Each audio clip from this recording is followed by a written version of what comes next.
আসসালামু আলাইকুম ওয়া রাহমাতুল্লাহ। প্রিয় বন্ধুরা, আমি এখন বর্তমানে আছি রাঙ্গাবালী উপজেলা ছোট বাইজদিয়া ১ নং ওয়ার্ড দাসকান্দা গ্রামে। আমার এই বাড়ি রইল এই জায়গায়। এই প্রজেক্টটা আদা চাষ করছি ১,০০০ বস্তা। এবার এই ২৬ সালে আমার আদা লাগানো শেষ হয়েছে। প্রজেক্টটা একটু দেখেন।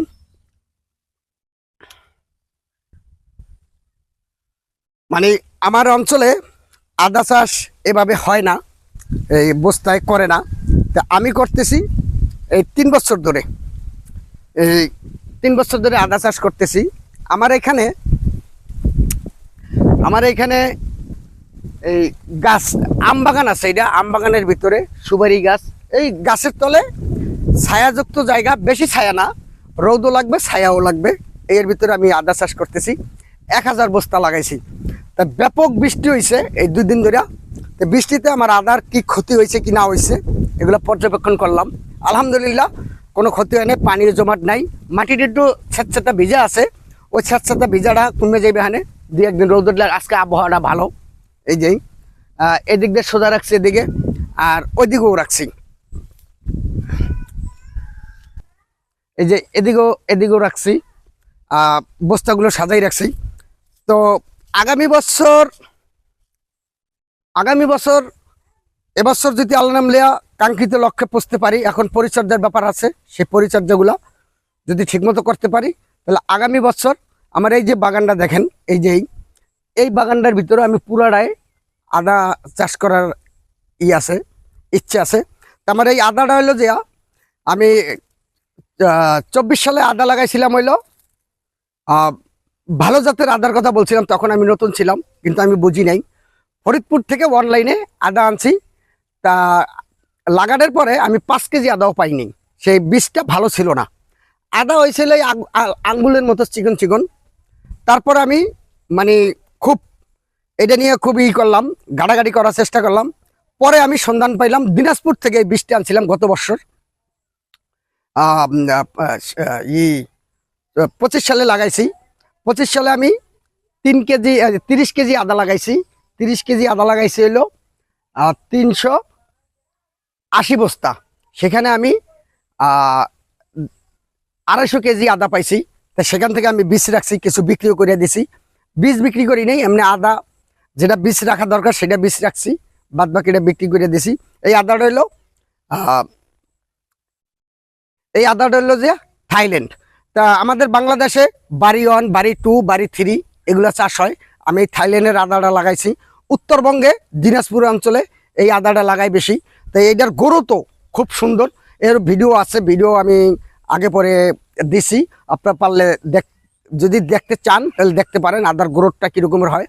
তবে বন্ধুরা, যদি আগামীতে বীজ লাগে বা কেউ যদি আদা চাষ করতে চান আমার এই রাঙ্গাবালী উপজেলার মধ্যে, তাহলে আমার সাথে যোগাযোগ করবেন। বীজ সংগ্রহ করার জন্য ভালো জাতের ভালো মানের বীজ পাবেন। কোনো লুকোচুরি, কোনো ধান্দাবাজি নাই। আমি মোবাইল নাম্বার দিয়ে দেবো, মোবাইল নাম্বারে যোগাযোগ করবেন যারা আগ্রহী হন। আমি চাই এটা একটা মশলা জাতীয় ফসল। এই ফসলটা আমাদের একদম ১২ মাস লাগে, খাইতে লাগে। তা আমরা যদি এই রকমের চাষ করি, চাষ করার ফলে আমরা নিজেকেও চাহিদা মিটে বিশ্বের দরবারে, বিশ্বের বাজারে আমরাও রপ্তানিও করতে পারি। তাহলে বাহিরের যেই আমদানিটা হয় সেটাও কিন্তু আমরা মেকআপ দিতে পারি একটা।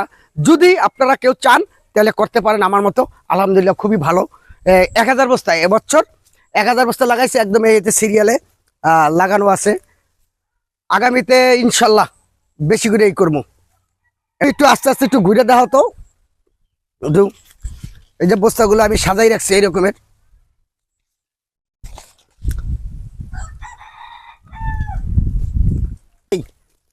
যদি আদা লাগায় সবাই বলতে প্রত্যেকটা বাড়িতে আনাচে কানাচে পরিত্যক্ত জায়গা আছে, ওই সব জায়গার মধ্যে যদি ২20 বস্তা করে যদি লাগায় তাহলে তার লাগে না।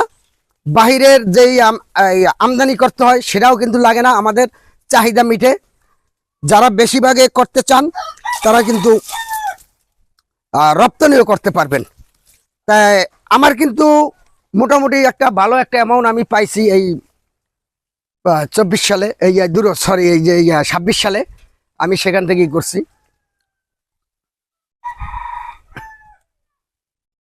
কেউ যদি বীজ চান তাহলে আমার সাথে যোগাযোগ করবেন, আমি আমার নাম্বার দিয়ে দেবো, নাম্বারে যোগাযোগ করবেন। কেউ যদি লাগাইতে চান, কোনো যদি পরামর্শ দরকার হয়, আমি কিভাবে করতেছি সেটাও যদি দেখতে চান, আসতে পারবেন, ঠিকানা মোতাবেক ফোন দিয়ে আসবেন।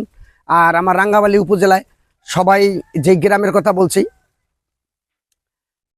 রাঙ্গাবালী উপজেলা ছোট বাইজদা 1 নং ওয়ার্ড দাসকান্দা গ্রাম। যে কোনো মানুষ জাফর বললে দেখাই দেবে, ইনশাল্লাহ আপনারা আসতে পারেন। আইসা খনার বাড়ির লগে আমার বাড়িটা, খনার বাড়ির দরজায়, যে খনার বাড়ি একটা নাম করা বাড়ি। যদি কেউ চান দেখতে পারবেন, আসতে পারবেন, আইসা ঘুরে দেখেন। তাহলে আপনারা, আমি মনে করি আপনারাও চাষ করেন। তা সবাই ভালো থাকবেন। আসসালামু আলাইকুম রহমতুল্লাহ।